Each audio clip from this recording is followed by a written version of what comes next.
Elisabeth Borne a été abjecte dans ses propos. Comment voulez-vous avoir une activité professionnelle quand vous êtes prisonnier de votre logement?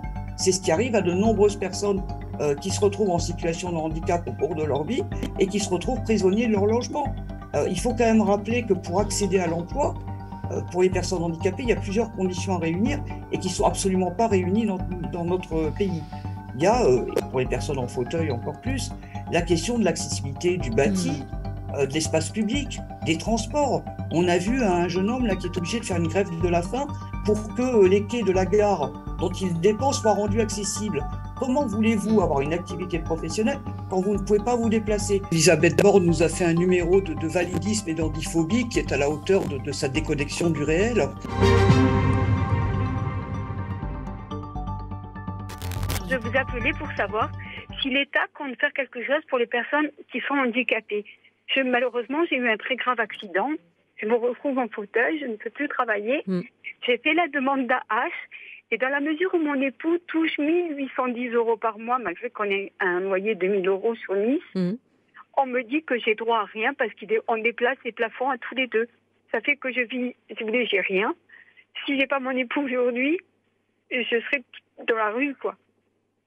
Merci Dolores, on comprend votre émotion, vous qui demandez donc l'allocation d'adulte handicapé, mais il y a ce problème de plafond. Alors c'est toujours compliqué parce qu'il y a ces barèmes, il y a ces critères Elisabeth Borne, et quand on est un peu en dessous, un peu au-dessus, on n'est pas éligible. Et ça crée des situations de détresse comme Dolores l'exprime.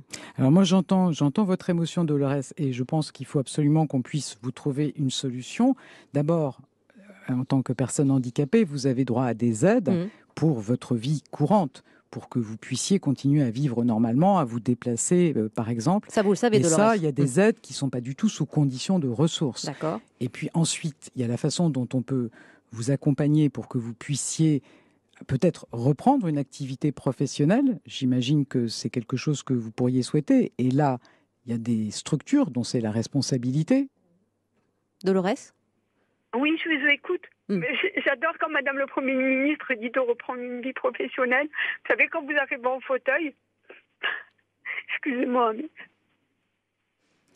J'entends votre émotion, Dolores. Je pense qu'il ne faut pas considérer que les employeurs doivent fermer la porte à des personnes en fauteuil roulant. Mais peut-être c'est pas le moment de parler de cette hypothèse de reprise de l'activité professionnelle. Déjà vous accompagner. Effectivement, c'est peut-être pas le moment. Ces propos d'une extrême violence racontent la façon dont l'État regarde et traite les personnes en situation de handicap. Bonjour Odile. Oui, bonjour. Bonjour Odile Morin, vous êtes élue d'opposition à Toulouse et activiste anti-validisme et vous avez été, comme nous tous, choquée par les propos de la Première ministre. Oui, effectivement, Elisabeth Borne nous a fait un numéro de validisme et d'handiphobie qui est à la hauteur de sa déconnexion du réel et des mensonges aussi de la Macronie et de Sophie Cluzel. Parce que le validisme ou le capacitisme, c'est quoi? C'est l'ensemble des préjugés et des comportements discriminatoires à l'encontre des personnes en situation de handicap. Ça désigne un jugement porté sur les personnes handicapées en fonction de l'écart à une norme qui serait une norme valide. En effet, la capacité physique, intellectuelle, sensorielle, émotionnelle constituerait ce qui permet à l'individu d'être indépendant, utile à la société, performant.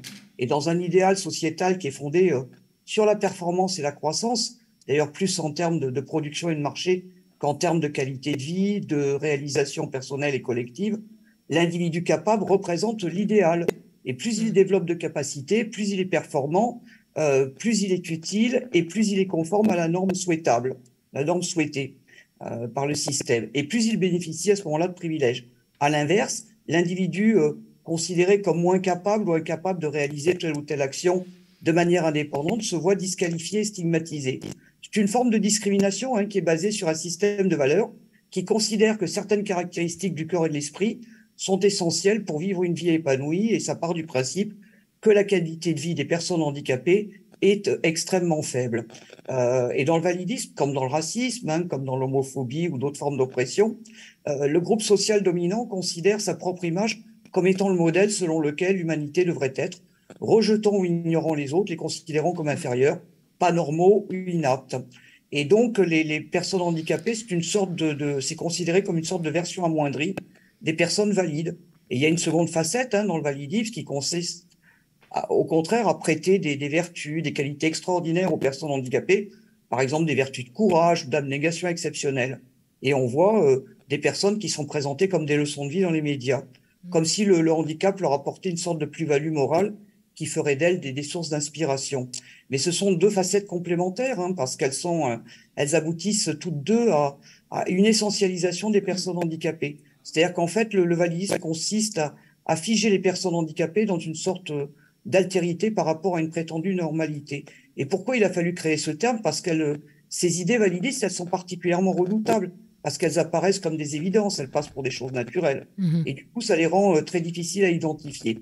Alors qu'en fait, c'est pas nos situations médicales qui sont le problème, c'est les jugements issus de normes arbitraires qui ont inventé le validisme, voilà. Et parce qu'il n'y a pas de lien naturel entre le fait qu'on ait un handicap et le fait qu'on puisse pas aller à l'école, accéder à l'emploi, avoir une vie amoureuse épanouie.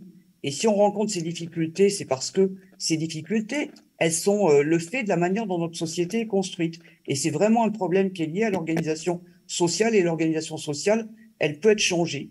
Donc le validisme, ça permet d'agir sur les représentations et de changer le monde social. Et il ne s'agit pas de lutter contre les valides, mais bien de dénoncer un système de pensée et de fonctionnement très ancré. Et en l'occurrence, Elisabeth Borne a été abjecte dans ses propos, mais il faudrait quand même pas ignorer aussi les réactions d'un certain nombre d'organisations, et notamment des forces qui se réclament de la gauche, et qui, je dirais que la seule différence programmatique qu'il y a entre aujourd'hui en France, les forces qui se réclament de la gauche et puis Macron, Elisabeth Borne et tous les autres, c'est juste sur l'augmentation de l'AH et sa déconjugalisation qu'effectivement les forces de gauche réclament, alors que le gouvernement, et on l'a vu l'année dernière, ont tout fait pour refuser cette mesure de justice, parce que au nom de quoi une femme, parce que c'est souvent une femme, serait dépendante de son conjoint. Au nom de quoi? Qu'est-ce qui justifie de rendre quelqu'un dépendant, et en plus de rendre les deux membres du couple, de les mettre en situation de pauvreté? Parce que si on prend l'exemple de Dolores et de son époux, lui gagne 1 800 €, ce qui est, ça fait pas de lui une personne riche, mais ça fait quelqu'un qui, voilà, s'en sort, on peut dire. Le problème, c'est que en divisant par deux ses revenus, puisqu'ils sont deux à être dessus, on fait deux personnes pauvres. Exactement. Voilà, donc en fait, c'est un tue-l'amour aussi. Alors, Emmanuel Macron, pendant la campagne présidentielle, je pense que ça ne vous a pas échappé, lors du débat du 20 avril qu'il a opposé à Marine Le Pen, a réitéré son intention de revenir justement sur le calcul de l'allocation adulte handicapé pour les couples. Et donc, il serait pour la déconjugalisation qui est demandée depuis des années. Alors ça, c'est ce qu'il raconte, mais je crois qu'il faut, faut se souvenir de ce que Emmanuel Macron a dit en 2017. Emmanuel Macron a dit que le handicap serait sa priorité. En fait, en matière de priorité, en matière de handicap, on a eu, il était censé, je rappelle qu'il était censé augmenter l'AH immédiatement de 100 €. En fait, et c'est là qu'on voit que M. Macron est un menteur, et son équipe aussi, et un bonimenteur, et il n'y a aucune raison de penser que ce sera différent cette année par rapport à 2017. Il avait augmenté l'AH non pas de 100 € immédiats, mais de 50 et de 40 € sur plus de 2 ans. Et surtout, il a l'art de prendre dans la poche des pauvres ce qu'il remet dans la poche des autres pauvres. C'est-à-dire qu'en fait, comment est-ce qu'il a financé cette augmentation de l'AH qui fait que ce revenu est toujours inférieur au seuil de pauvreté? Il l'a fait en supprimant le complément de ressources, c'est-à-dire le complément qui est accordé aux personnes les plus lourdement handicapées et les plus éloignées de l'emploi, celles qui sont dans l'impossibilité totale d'avoir un emploi, et les a privées de 179 € par mois. Donc, les progrès et les engagements de M. Macron en matière de handicap, je pense qu'il est clair qu'on ne peut pas le croire et qu'on ne peut pas lui faire confiance. D'autant plus qu'il n'a pas dit qu'il allait déconjugaliser l'âge, il a dit qu'il allait revoir la question. Bon, revoir la question, ça coûte pas cher. Voilà. Et puis toute la manière dont ça a été fait, les votes bloqués, les mensonges de Sophie Cluzel, cette volonté de faire que la solidarité familiale prime sur la solidarité nationale, et ça uniquement pour les personnes handicapées, parce que pour les plus riches, on leur dit pas, écoutez, votre conjoint gagne très bien sa vie, donc on va vous fiscaliser à mort. Non, non, c'est uniquement avec les pauvres qu'on mène ce genre de politique. Et comment vous expliquez justement Odile Morin, dans une société française qui se gargarise d'être la société des droits humains, la société qui défend les droits des femmes, donc les droits des femmes à être indépendantes, autonomes, de pouvoir disposer de leur compte bancaire comme elles l'entendent. Et là, très subitement, s'agissant des personnes en situation de handicapé, cette société devient archaïque et place la femme en situation de handicap sous la tutelle de son mari. Tout à fait, tout à fait. On a des politiques qui sont spécifiques aux personnes handicapées, comme si on n'était pas des êtres humains comme les autres, et comme si l'égale dignité que prévoit la Constitution française ne s'appliquait qu'aux personnes valides. Il faut quand même rappeler que pour accéder à l'emploi, pour les personnes handicapées, il y a plusieurs conditions à réunir et qui ne sont absolument pas réunies dans notre pays. Il y a, pour les personnes en fauteuil encore plus, la question de l'accessibilité du bâti, de l'espace public, des transports. On a vu un jeune homme là qui est obligé de faire une grève de la faim pour que les quais de la gare dont il dépend soient rendus accessibles. Comment voulez-vous avoir une activité professionnelle quand vous ne pouvez pas vous déplacer? Comment voulez-vous avoir une activité professionnelle quand vous êtes prisonnier de votre logement? C'est ce qui arrive à de nombreuses personnes qui se retrouvent en situation de handicap au cours de leur vie et qui se retrouvent prisonniers de leur logement. On a, nous, énormément d'exemples. C'est la possibilité d'accéder à des formations. Aujourd'hui, les formations qu'on propose aux personnes handicapées, c'est ridicule. Ça ne permet pas d'acquérir des niveaux de qualification qui changent la donne. Par exemple, pour des personnes qui ont eu des activités essentiellement physiques, qui sont dans des emplois mal payés et mal considérés ou qui nécessitent de la force physique. Une fois que vous avez perdu cette force physique, c'est pas en faisant 6 mois de formation vous allez pouvoir acquérir des compétences qui vous permettront d'être, je dirais, bankable sur le marché de l'emploi. Et puis, au-delà de ça, est-ce que le but de la vie, c'est d'avoir une activité professionnelle? L'activité professionnelle, c'est normalement un moyen de participer à la vie en société, un moyen de gagner sa vie. Mais est-ce qu'on doit être astreint à l'impossible dans un pays qui ne fait rien pour nous permettre l'accès à la vie autonome? Parce que c'est ça qui pose problème. Aucune force politique aujourd'hui ne propose de moyens de compensation des handicaps, d'aménagement raisonnable, comme le prévoit la jurisprudence européenne, pour nous permettre d'exercer une activité professionnelle. C'est aussi tous les préjugés par rapport au handicap, le manque d'accompagnement, le fait que les entreprises aujourd'hui qui sont incitées à employer, finalement, plus elles produisent de handicap en leur sein, moins elles ont pénalité à payer. Donc on est dans un système qui est complètement perverti. Et puis quand Sophie Cluzel ou Elisabeth Borne disent que le chômage des personnes handicapées a reculé, elles confondent le taux de personnes inscrites à Pôle emploi et le taux de chômage. Ce qui est important à considérer, c'est le taux d'insertion dans l'emploi, le taux d'emploi. Or, le taux d'emploi des personnes handicapées, il n'a pas bougé. Il n'a pas bougé depuis 2016. Donc, de toute façon, il n'y a pas plus de personnes handicapées qui sont en emploi. Par contre, il y en a de moins en moins qui sont inscrits à Pôle emploi, d'autant plus avec la disparition des Cap emploi. Donc, on est dans une communication, encore une fois, qui se sert des personnes handicapées pour se prétendre respectueux des droits humains, alors que c'est absolument pas le cas. Et donc, il est temps, d'une part, de déconstruire tous les préjugés, de considérer qu'effectivement, il y a des personnes qui ne sont pas en capacité, dans le contexte actuel, de travailler, et même certaines qui ne seront jamais en capacité de travailler parce que elles ont trop de douleurs, parce qu'elles ont trop qu'elles ont des soins importants à mener. Parce qu'elles sont physiquement empêchées, comme c'est le cas de Dolores, typiquement, qui expliquait qu'elle était sur une chaise roulante. C'est pas la chaise roulante qui empêche de travailler, c'est pas la chaise roulante qui empêche de vivre. Par contre, ce qui empêche de vivre, c'est le fait que ce pays ne soit pas accessible, c'est le fait que ce pays ne s'adapte pas à nous. C'est ça le problème. Et ça, personne n'en parle. Donc, les cris d'Orphée par rapport à ce que dit Elisabeth Borne, oui, mais il va falloir aussi qu'un certain nombre d'organisations dans ce pays fassent leur mea culpa. Quand on voit les programmes politiques, alors je ne parle pas de ceux de la droite et du Rassemblement national, parce que là, c'est un peu l'ignominie, mais même dans notre camp, parce que je considère que la gauche est mon camp, dans notre camp, on a des attitudes de validisme, de ségrégation. Quand on voit que le programme de la NUPES ne propose, encore une fois, que de donner des moyens aux institutions de continuer à ségréguer en contravention avec la Convention ONU des droits de l'homme, on a encore un énorme chemin à parcourir. Donc, les associations de lutte contre le validisme appellent bien évidemment à défaire dans les urnes Emmanuel Macron, parce que cette politique, qui est une politique hyper violente à l'égard des pauvres, des personnes handicapées, cette politique doit être combattue. Mais il ne va pas suffire d'élire des gens de gauche. Il va falloir que la gauche fasse son mea culpa sur la manière dont elle considère les situations de handicap et considère qu'il est normal que les personnes soient ségrégées. C'est pareil, les ESAT, ce scandale des ESAT.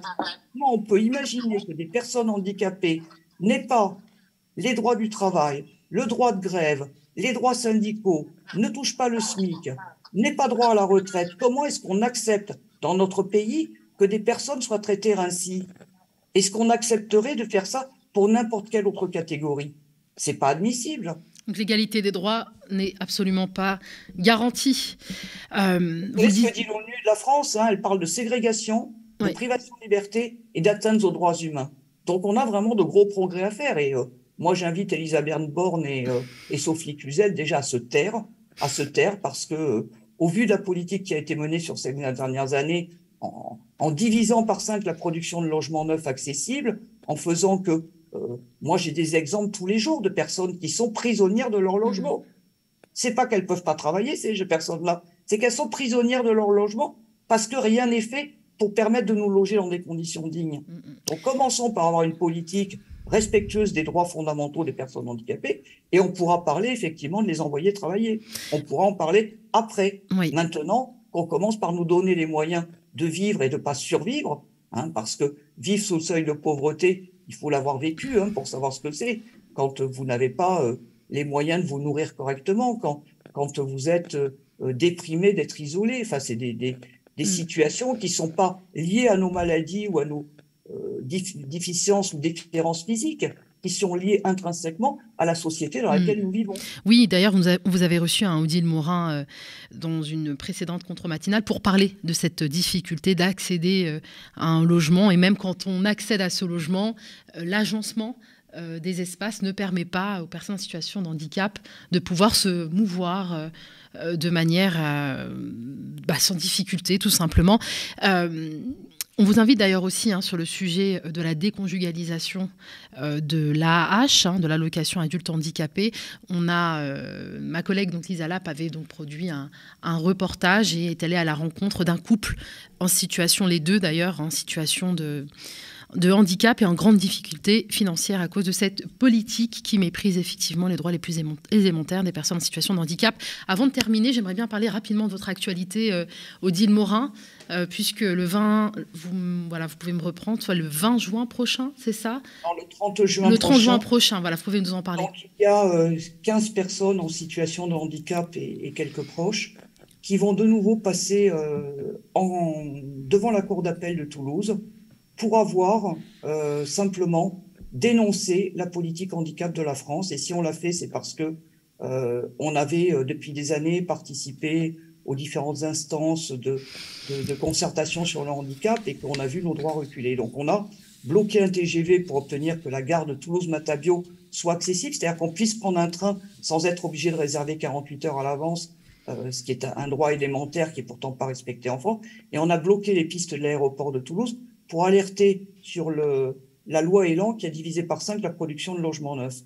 Et pour ça, nous avons été condamnés à des peines de prison allant de 6 mois à 2 mois avec sursis, alors que nous avons agi en état de nécessité. C'est-à-dire qu'on ne s'amuse pas à faire ce genre d'action pour le plaisir, on le fait parce qu'on n'a pas d'autres solutions pour alerter les pouvoirs publics. Et je vous remercie de nous donner la parole parce que c'est aussi une des problématiques qu'on a, c'est qu'il est difficile d'avoir des moyens de grande écoute pour parler de la vie des personnes handicapées. Je rappelle que dans une population, c'est 15% d'une population parce que au-delà du fauteuil roulant qui est visible, il y a 80% des situations de handicap qui sont invisibles et sur lesquelles il y a aussi des préjugés parce qu'on voit quelqu'un sur ses 2 jambes, on se dit il va bien, mais on voit pas s'il a un problème cardiaque, un problème.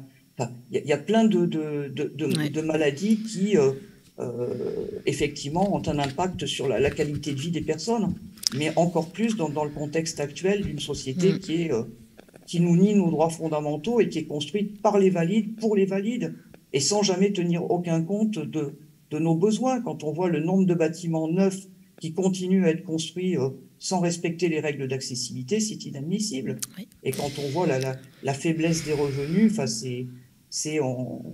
on met les gens en situation de dépendance l'un à l'autre, comme si on était des mineurs éternels. Merci Odile Morin, vous êtes, je le rappelle, élue d'opposition à Toulouse, activiste anti-validisme. On vous invite à suivre les réseaux sociaux très animés. Le 30 juin, à la Cour d'appel de Toulouse, 15 activistes vont de nouveau être jugés et on va défendre l'état de nécessité dans lequel on était pour alerter sur les reculs de nos droits. Merci. Merci à vous Odile Morin. On retient donc la date du 30 juin.